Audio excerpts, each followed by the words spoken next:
Hello friends, welcome back to my channel commerce with Sonia. आज हम लोग बात करने जा रहे हैं issue of debentures as collateral security. Let's start. हम लोगों ने ऑलरेडी पढ़ रखा है कि इशू ऑफ डिबेंचर्स क्या होते हैं। आज हम पढ़ने वाले हैं कि हम डिबेंचर्स को कैसे इशू करते हैं as collateral securities.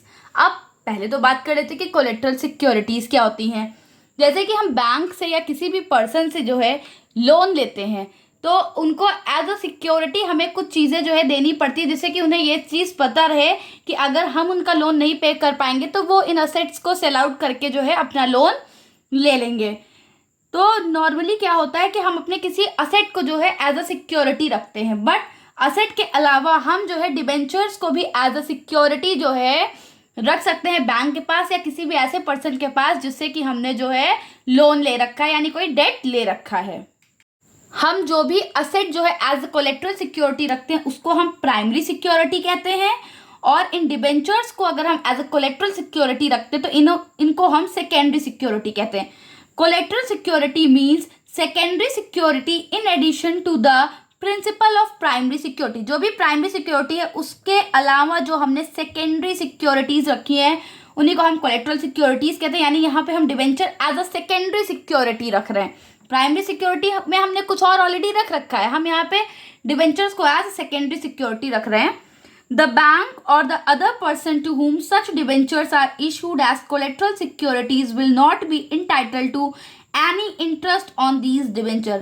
will not, जरा नॉट को ध्यान दीजिएगा। कहा यह जा रहा है कि अगर हमने कोई भी डिबेंचर्स इशू कर रखे हैं एज ए कोलेटरल सिक्योरिटी तो इसका मतलब ये नहीं है कि जो भी बैंक है वो उसको राइट मिल गया है कि अब हम जब भी जो है इंटरेस्ट पे करेंगे डिबेंचर होल्डर्स को तो हम उन बैंक वालों को भी इंटरेस्ट देने वाले हैं। नहीं, ऐसा कुछ भी नहीं है। बैंक को हमने डिबेंचर्स तो दे रखे हैं as a collateral security, but हम उन्हें कोई भी इंटरेस्ट नहीं पे करने वाले। They are not entitled for interest on debentures, they are entitled to get interest on the original loan advanced by them. जो भी ओरिजिनल लोन उन्होंने हमें दे रखा है उसी पे जो है हम उन्हें इंटरेस्ट पे करेंगे, ना कि हम उन्हें कोई भी डिबेंचर पे जो है इंटरेस्ट देने वाले हैं। सपोज फॉर एग्जांपल अगर हम लोगों ने 10 लाख का लोन ले रखा है, उसके लिए हमने 12 लाख के debentures as a collateral security दे रखे हैं, तो इसका मतलब ये नहीं है कि जब भी हम डिबेंचर्स पे जो है इंटरेस्ट देंगे तो हम उन 12 लाख डिबेंचर को जो है इंटरेस्ट देंगे बैंक को। नहीं, हम ऐसा नहीं करने वाले हैं। बैंक के पास वो डिबेंचर्स के सर्टिफिकेट्स हैं बट उनके पास राइट नहीं, they are not the debenture holders. हाँ, बट अगर नियर फ्यूचर में हम बैंक को उनका लोन देने में जो है असमर्थ है, यानी हम जो है उनका लोन नहीं पे ऑफ कर पा रहे, उस केस में वो क्या करेंगे, वो क्लेम कर लेंगे खुद को एज अ डिबेंचर होल्डर, और तब हम लाइबल हो जाएंगे बैंक को भी इंटरेस्ट पे करने के लिए उन डिबेंचर्स पे। If a default is made either in the payment of interest or the payment of the principal debt, the lender will first realise it debts from the principal securities. अब अगर suppose हम जो है date नहीं पे कर पाए या फिर हमने प्रिंसिपल अमाउंट तो पे कर दिया, हम इंटरेस्ट का अमाउंट नहीं दे पा रहे थे, उस केस में क्या होगा कि जो भी हमारे लेंडर हैं, वो कोई पर्सन भी हो सकता है, कोई बैंक भी हो सकता है। हमारे केस में बैंक है, अगर हमारा जो है कोई लेंडर है हम उसको नहीं पे कर पाए तो पहले वो जो मैंने प्राइमरी सिक्योरिटी दे रखी है, यानी कोई असेट उसके पास रखा है, वो उसको सेल आउट करके अपना जो है डेट पे ऑफ करने की कोशिश करेंगे। अगर नहीं पे ऑफ हो रहा है, but if the full amount of debt is not realise, अगर नहीं रियलाइज हो रहा है from the principal security, it may claim all the rights of the debenture holders. इसका मतलब है कि अगर जो है वो प्रिंसिपल अमाउंट रियलाइज नहीं कर पा रहे हैं अपना पूरा, या अपना इंटरेस्ट नहीं रियलाइज कर पा रहे पूरा उस प्राइमरी सिक्योरिटी से, तो जो हमने कोलेटरल सिक्योरिटी यानी जो सेकेंडरी सिक्योरिटी डिबेंचर्स उनको दे रखी हैं, वो उसमें एज अ डिबेंचर होल्डर जो है क्लेम कर लेंगे। यानी अब वो जो है लाइबल हो जाएंगे इंटरेस्ट के लिए, जो कि हम अपने दूसरे डिबेंचर होल्डर्स को दे रहे हैं, वही सेम इंटरेस्ट हमें जो है इन्हें भी देना पड़ेगा। आई होप यहाँ तक आपको ये समझ में आ गया होगा कि कोलेटरल सिक्योरिटीज क्या हैं। अब हम एंट्रीज पे बात कर लेते हैं कि कैसे हम उन्हें जो है रिकॉर्ड करने वाले हैं। जब भी हम डिबेंचर्स को इशू करते हैं एज अ कोलेटरल सिक्योरिटी तो 2 मेथड होते हैं उन्हें रिकॉर्ड करने के, मतलब कैसे हम उन्हें लिख सकते हैं।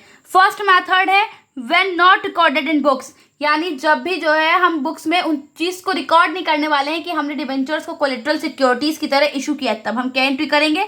और सेकंड है व्हेन रिकॉर्डेड इन बुक्स, दूसरा मेथड है कि जब हम उन्हें बुक्स में रिकॉर्ड कर रहे हैं, तो अकॉर्डिंग टू फर्स्ट मेथड जब हम ये नहीं रिकॉर्ड कर रहे हैं कि हमने लोन जो है उसके लिए कुछ भी debentures as a collateral security दी, तो हम सिर्फ एक एंट्री पास करेंगे, वो है लोन की, जो कि एंट्री है bank account debit to bank loan. Simple सी ये एक एंट्री हम पास कर देंगे। जब हम नोट्स टू अकाउंट प्रिपेयर कर रहे होंगे तो उसमें बस ब्रैकेट में शो कर देंगे कि dash number of debentures are issued as collateral security, nothing else, और कुछ नहीं करना है। Second method, when recorded in books, जब हम बुक्स में रिकॉर्ड कर रहे होंगे कि हाँ हमने जो है डिवेंचर्स को इशू किया है एज कोलेट्रल सिक्योरिटी, तब हम क्या एंट्रीज करेंगे।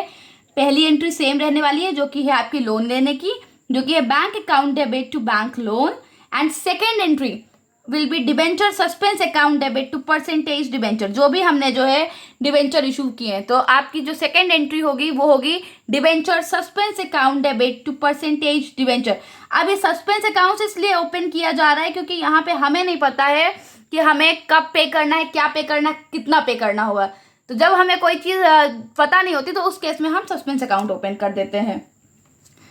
तो ये था आपका पूरा issue of debentures as collateral securities. I hope कि आपको ये चीज़ समझ में आया होगा। ऐसे ही और वीडियोस के लिए प्लीज़ मेरे चैनल को सब्सक्राइब करें, बेल आइकन को प्रेस करें and share with your friends. Thank you.